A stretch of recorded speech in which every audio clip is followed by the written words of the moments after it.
from the aftermath of World War II, to the frost of the Cold War, to the panic of the 1997 financial crisis, to the ravages of the 2004 tsunami.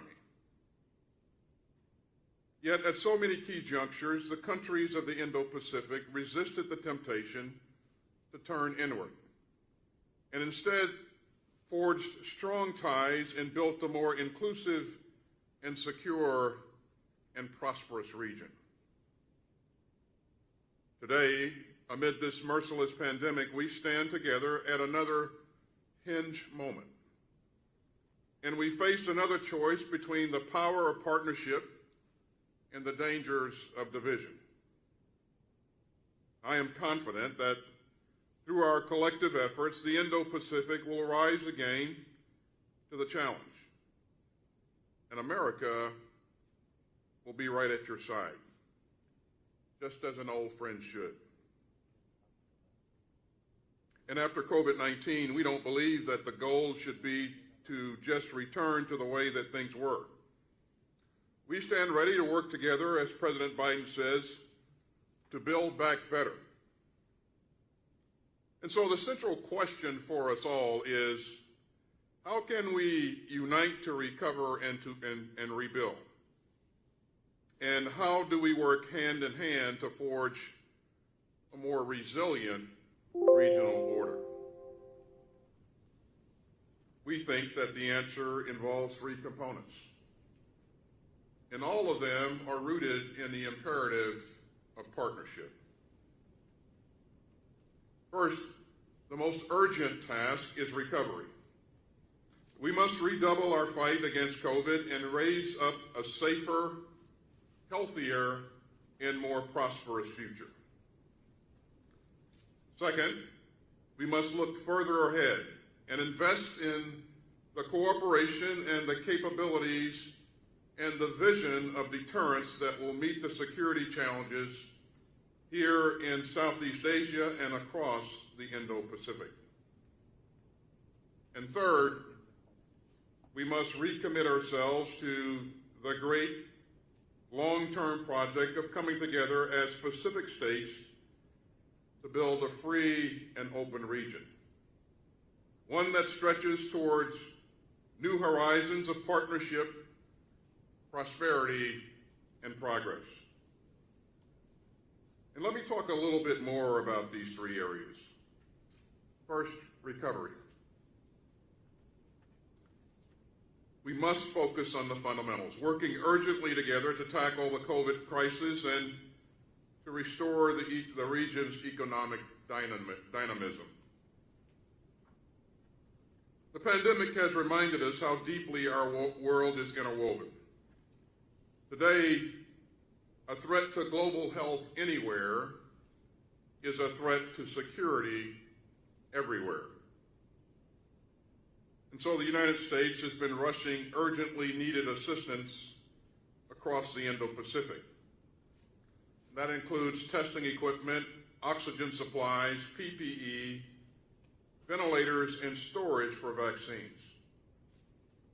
And my team has been pushing hard to find other ways to help, including providing logistics support, establishing mobile clinics, and offering new military medicine training. But global recovery requires global vaccination. And so we are rushing life-saving vaccine doses to the region. President Biden has committed to deliver more than 500 million shots worldwide over the next year. And the Indo-Pacific is a top priority. You know, in just the past 2 months, we have shared some 40 million doses throughout the region, including Indonesia, Laos, Malaysia, the Philippines, South Korea, Taiwan, Thailand, and Vietnam. Now, the vaccines developed in the United States are medical miracles. They are incredibly effective at saving lives and preventing serious illness. And you know what? They're free. No conditions, no small print, and no strings attached. Because this is an emergency. And that's what friends do. And so we'll keep working to end this plague for everyone and everywhere. And we've watched with admiration as countries across the region have come together to fight it. When India was besieged, its friends stepped up, and we salute Singapore for rushing to the scene with 2 C-130s carrying some 250 oxygen cylinders. And Singapore has 3 new vaccine production facilities planned or under construction, which will help more rapidly deploy vaccines throughout the region in future crises. Meanwhile, through the Quad's vaccine initiative, India, Japan, Australia, and the United States have committed to producing and delivering 1 billion vaccine doses right here in the Indo-Pacific. And South Korea is aiming to produce up to 1 billion vaccine doses this year.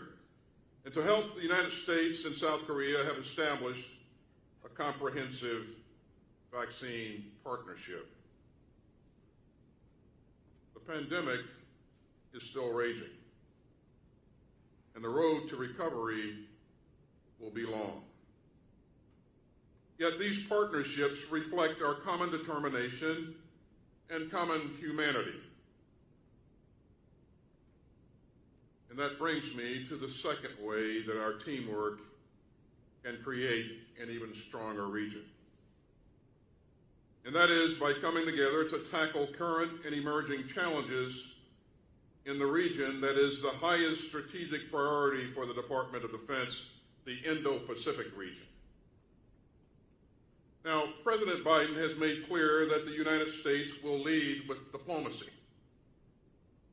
And the Department of Defense will be here to provide the resolve and reassurance that America's diplomats can use to help prevent conflict from breaking out in the first place.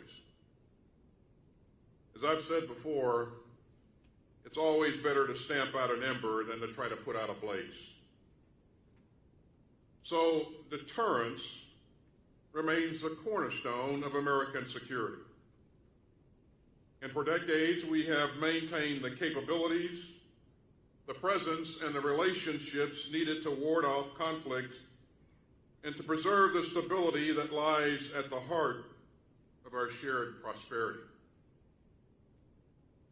Yet emerging threats and cutting-edge technologies are changing the face and the pace of warfare. So we're operating under a new 21st century vision that I call integrated deterrence. Now, integrated deterrence means using every military and non-military tool in our toolbox in lockstep with our allies and partners. Integrated deterrence is about using existing capabilities and building new ones and deploying them all in new and networked ways, all tailored to a region's security landscape and growing in partnership with our friends. And so together we're aiming to coordinate better, to network tighter, and to innovate faster. And we're working to ensure that our allies and partners have the capabilities, the capacities, and the information that they need. With our friends, we are stepping up our deterrence, resilience, and teamwork, including in the cyber and space domains. We're working with our host here in Singapore to enter a new phase in cyber defense cooperation. We're partnering with Japan to deploy new sensors in space to better detect potentially threatening behaviors and exploring similar opportunities with other friends.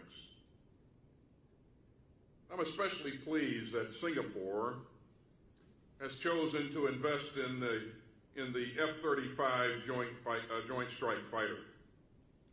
Now that's going to boost our collective capabilities and open up new opportunities for high-end combined training. Integrated deterrence also means working with partners to deter coercion and aggression across the spectrum of conflict, including in the so-called gray zone, where the rights and livelihoods of the people in Southeast Asia are coming under stress. That's why we're working to strengthen local capacity and to bolster maritime domain awareness so that nations can better protect their sovereignty, as well as the fishing rights and the energy resources afforded them by international law. And meanwhile, we're improving interoperability across our security network, and that includes more complex exercises and training. In Japan, for example, we recently wrapped up an ambitious large-scale exercise in which U.S. and Japanese forces together conducted the first successful firing of a high-mobility artillery rocket system in Japan. And we recently held the exercises known as the Pacific Vanguard and the Talisman Sabre off the coast of Australia, together with Japan, Australia, and the Republic of Korea. And that underscored our ability to carry out integrated, high-end maritime operations with our allies. I'm especially encouraged to see our friends building stronger security ties with one another, further reinforcing the array of partnerships that keeps aggression at bay. And meanwhile, we're working with Taiwan to enhance its own capabilities and to increase its readiness to deter threats and coercion, upholding our commitments under the Taiwan Relations Act and consistent with our One China policy. At the same time, we're moving to enhance our combined presence in the Indo-Pacific with other close partners and allies. Take Britain's historic deployment of a carrier to the Pacific. The HMS Queen Elizabeth is sailing through this region as the flagship of a multi-nation carrier strike group that includes a U.S. destroyer and a U.S. Marine Corps F-35 squadron. All that brings me to the final way in which we can move forward together toward the future that this region deserves. And I speak as a representative of an Indo-Pacific country with vital interests that are best served by a stable, open, and prosperous region. Our strategic partnerships can carry us all closer to the historic common project of a free and open Pacific at peace with itself and with the world. A stronger, more stable regional order where countries resolve disputes amicably and uphold all the rights of all their citizens. To bring that day closer, we are working through old alliances and through new partnerships, and through regional and multilateral channels from ASEAN to the Quad to the UN Security Council. We've long sought to create space for Indo-Pacific countries to realize their highest aspirations and safeguard the rights of their citizens. And these joint efforts with our friends rely on more than just intersecting interests. They draw strength from common principles. And that means a deep belief that countries must remain sovereign and free to chart their own destinies. A profound commitment to transparency, inclusion, and the rule of law. A dedication to the freedom of the seas. a devotion to human rights and human dignity and human decency, an adherence to core international commitments, and an insistence that disputes will be resolved peacefully. Yet this region has witnessed actions that just don't line up with those shared principles.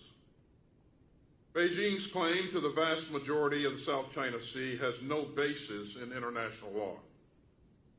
That assertion treads on the sovereignty of the states in the region.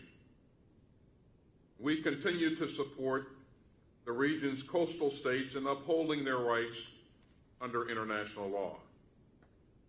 And we remain committed to the treaty obligations that we have to Japan in the Senkaku Islands and to the Philippines in the South China Sea. Unfortunately, Beijing's unwillingness to resolve disputes peacefully and respect the rule of law isn't just occurring on the water. We've also seen aggression against India, destabilizing military activity and other forms of coercion against the people of Taiwan, and genocide and crimes against humanity against Uyghur Muslims in Xinjiang. Now, these differences and disputes are real, but the way that you manage them counts. We will not flinch when our interests are threatened, yet we do not seek confrontation. So let me be clear. As Secretary, I am committed to pursuing a constructive, stable relationship with China, including stronger crisis communications with the People's Liberation Army. You know, big powers need to model transparency and communication. And so we hope that we can work together with Beijing on common challenges, especially the threat of climate change. Yet even in times of competition, our enduring ties in Southeast Asia are bigger than just geopolitics. As Prime Minister Lee has counseled, we are not asking countries in the region to choose between the United States and China. In fact, many of our partnerships in the region are older than the People's Republic of China itself. And that's why we're expanding our important work with countries throughout the Indo-Pacific and with ASEAN itself, a critical body that brings the region closer together, offering everyone a voice and building deeper habits of cooperation. And I'll say that personally I'm proud that my predecessors and I have attended every single meeting of the ASEAN Defense Ministers Meeting Plus, a venue that is increasingly central to the region's security architecture. ASEAN is also showing its ability to lead on the region's most important issues, and we applaud ASEAN for its efforts to end the tragic violence in Myanmar. The Myanmar military's refusal to respect the inalienable rights of the Burmese people and to defend their basic well-being is flatly unacceptable. A military exists to serve its people, not the other way around. And so we call on the Myanmar military to adhere to the ASEAN 5-point consensus and to forge a lasting peace. As ASEAN plays its central role, we are also focusing on complementary mechanisms in the region. I know how pleased President Biden was to host the first Quad Leaders Summit in March, and structures like the Quad make the region's security architecture even more durable. We're also taking a leading role at the UN Security Council. That includes enforcing its critical resolutions about nuclear dangers on the Korean Peninsula. And we're taking a calibrated, practical approach that leaves the door open to diplomacy with North Korea. even while we maintain our readiness to deter aggression and to uphold our treaty commitments and the will of the Security Council. Our partnerships draw strength from our shared belief in greater openness and our belief that people live best when they govern themselves. Now, our democratic values aren't always easy to reach, and the United States doesn't always get it right. We've seen some painful lapses, like the unacceptable and frankly un-American discrimination that some Asian Americans and Pacific Islanders have endured in my country in recent months. I believe that we're better than that, far better than that. But you know, we aren't trying to hide our mistakes. When a democracy stumbles, everyone can see and hear it. It's broadcast in loud and living color and not hushed up by the state. And our openness gives us the built-in ability to self-correct and to strive towards a more perfect union. And when we come up short, when we stray from our Constitution's wisdom, we have a pretty good track record of owning up and trying to do better. Even in times of challenge, our democracy is a powerful engine for its own renewal. And we've embarked upon an ambitious program to build back better after the pandemic. President Biden likes to tell the world leaders that he meets with that it's never, ever, ever been a good bet to bet against America. Ladies and gentlemen, what ties all of this together is one simple insight. When we work hand in hand with our friends, we are stronger and more secure than we could ever be on our own. And that's what guides my approach to this most important region as Secretary of Defense. Our alliances are unmatched and unrivaled, and they are a source of strength and security. Our countries share the shores of the Pacific, but we also share an understanding of the power of partnership.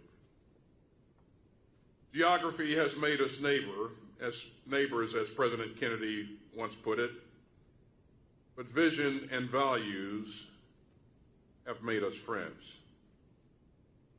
As a fellow Indo-Pacific country, we believe that the next chapter in the story of this region can be an inspiring one.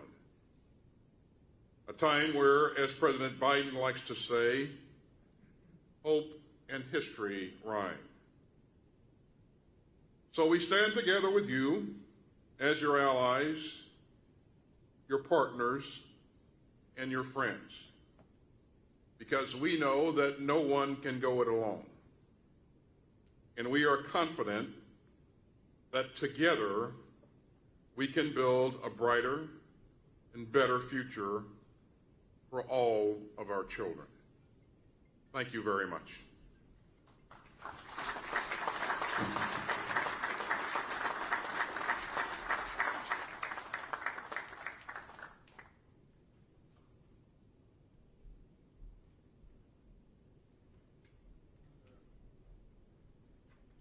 Thank you for that, Mr. Secretary. We'll now enter the question and answer phase of this evening's proceedings, and I will take questions both from our online audience, where we have close to 1,000 people watching, and in here in the room. And let me start with one of our online questions, which is from Ambassador Tommy Coe, who couldn't join us here this evening, but is known to many of us in this room. And it touches on the question you raised in your speech about the relationship, Mr. Secretary, between ASEAN and the Quad. So you described these as complementary mechanisms, but Ambassador Coe asks, has the U.S. decided to give the Quad a higher priority than ASEAN, and will this lead to the marginalization of ASEAN? As you heard me say earlier,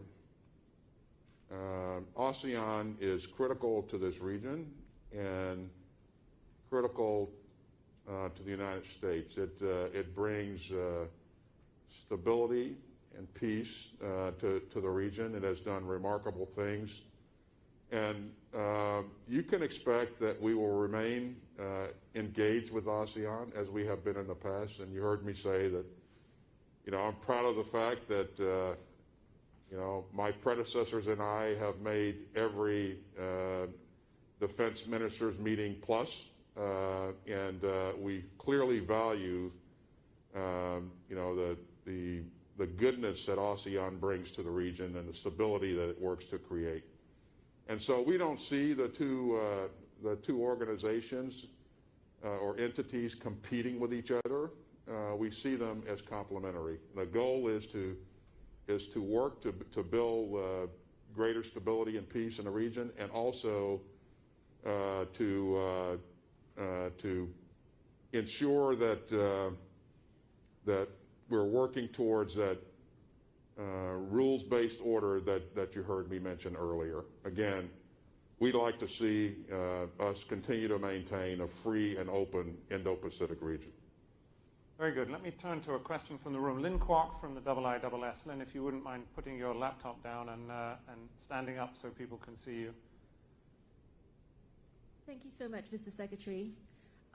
You focused a lot on partnerships today, and I'd like to ask two questions regarding that. First, you talked about, the ability of the United States to forge strong partnerships in the region will depend at least in part on its ability to assuage concerns in the region that the U.S. is being unnecessarily combative in relation to China. Your Assistant Secretary once said before in testimony that the Trump administration was combative, was confrontational without being competitive. How well do you think the Biden administration has done in being competitive without being confrontational? Tensions around Taiwan are at decades-long high. The Biden administration has also retained much of the policies of the Trump administration in relations to China. So that's my first question. On my second question, you'll be traveling from Singapore to Vietnam as well as to the Philippines. How well do you think the framing of the geopolitical competition around authoritarian versus liberal states, how well do you think that fares in terms of forging partnerships in Southeast Asia? Do you think it's a framing that works well in the region? Thank you.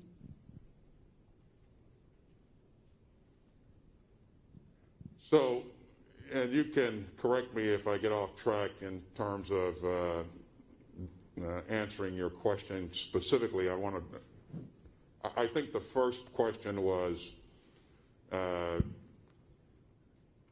focused on whether or not we're competing with China or we're in contention with China. Is that correct? How well do I think we're doing a great job.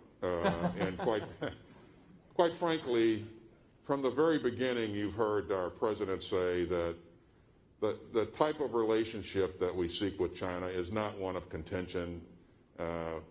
We compete necessarily because we're two great economic powers. We both have impressive military might, but we don't seek a conflict with China. We recognize that we will compete. We want to make sure that we deter conflict in every case, at every opportunity. And we'll work with our allies and partners to make sure that we have the capacity and the capability that any adversary that would want to take us on along with our partners would be very, very discouraged to do that.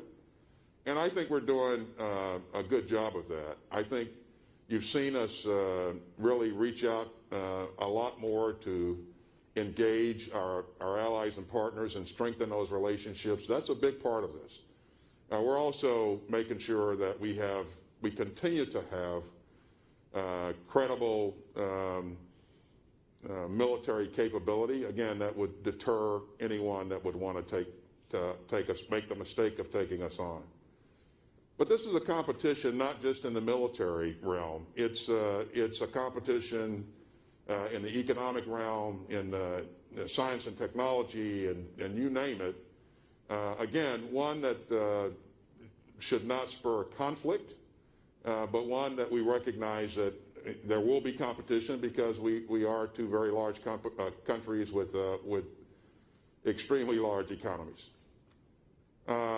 In terms of how our allies and partners in Vietnam and other places view us and how they look at the message that we bring to others, we will always lead with our values. That's really important to us, and we will discuss those values with our friends and allies at everywhere we go. And we don't make any bones about that, and I think people realize that that's who we are as Americans. Let me ask a few more questions from the our online audience. So, one from Evan Laxmana, who's a researcher, an Indonesian researcher. You've discussed what the U.S. has been doing for the region, but what does the U.S. expect Southeast Asian states to do to make up their fair share of defending the shared interests of Indo-Pacific countries?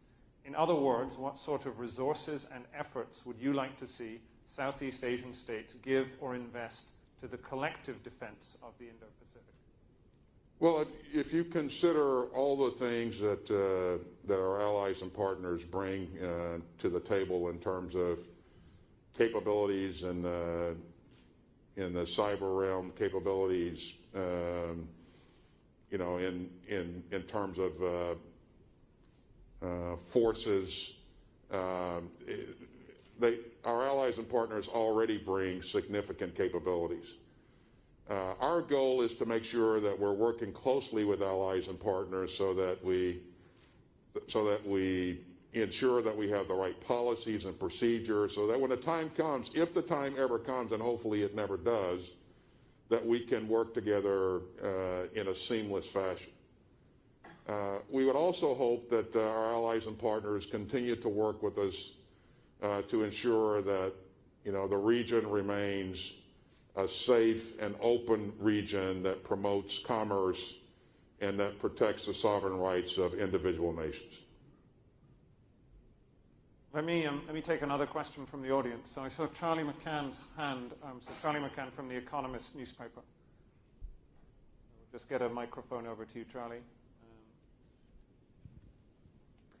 Thank you, Mr. Secretary, for your remarks. In your speech, you applauded ASEAN efforts to end the conflict in Myanmar. However, the junta has flatly ignored ASEAN's 5-point consensus. The violence continues. It is not holding talks with the National Unity Government. And 3 months after committing to appoint a special envoy, ASEAN has yet to do so. Doesn't that suggest that ASEAN is not up to the task of resolving the conflict in Myanmar? Thank you. Well, first of all, we remain very concerned about the trajectory of events in Myanmar, as you heard me mention earlier. We will continue to work with our allies and partners in the region to encourage the military in Myanmar to move in the right direction, to release the civilians that it's holding as prisoners now. And ASEAN obviously plays a key role, or can play a key role. We certainly will continue to encourage our ASEAN to continue to work this issue. But make no mistake, this is a very difficult issue, and if it were easy to resolve, it would have already been done. But we applaud ASEAN for its efforts, and we certainly encourage ASEAN to continue to work at this along with other allies and partners. Let me take another question from our online audience. So this is one from Mateusz Shachis, a question about the Philippines, which is where the Secretary is going later on his trip. How does the United States plan to save the Visiting Forces Agreement with the Philippines? Well, this is something that we, again, will continue to work on with the leadership in the Philippines. The Philippines are a very important country to us, and we treasure that relationship, their partnership. I think there are a number of things that we have in common. I look forward to having a discussion with the Minister of Defense and the leadership about the potential of extending the agreement. But again, this is a thing that continues to be a work in progress, and so far I think we're in a good place. We'll continue to build upon the progress that we've made. So. I saw a question from Ewan Graham, my colleague at the IISS. If we could have a microphone down here to the front. Thank you. You referenced already the British carrier strike group, which sailed past Singapore just yesterday and is now in the South China Sea. And I think appropriately referenced that in terms of it being, although British-led, multinational in nature, with a Dutch ship and also the US participation. In view of that, what's your prognosis for burden sharing in this part of the world? And I'm thinking not just of far-flung and capable US allies and partners that bring naval capability, but again, to bring the focus back to Southeast Asia and the onward part of your itinerary here. What can the smaller nations that do not necessarily have those capabilities do to offer in terms of access in a way that may make the US Navy and military more generally sustainable and engaged? Well, first of all, as you no doubt are, I'm excited about what we're seeing with the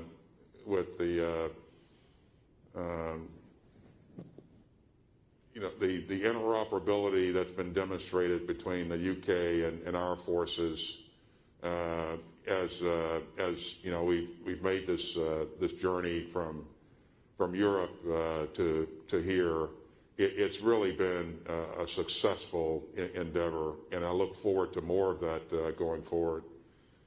The UK and the United States are global nations with global interests, and so as we look to balance our efforts in various parts of the world, we're not only looking to help each other in the Indo-Pacific, but we're looking to ensure that we help each other in other parts of the world, as well as if, for example, we focus a bit more here, are there areas that the UK can be more helpful in other parts of the world? And I have a great relationship with the UK MOD, and these are discussions that we've had a number of times. And again, it's a balancing act.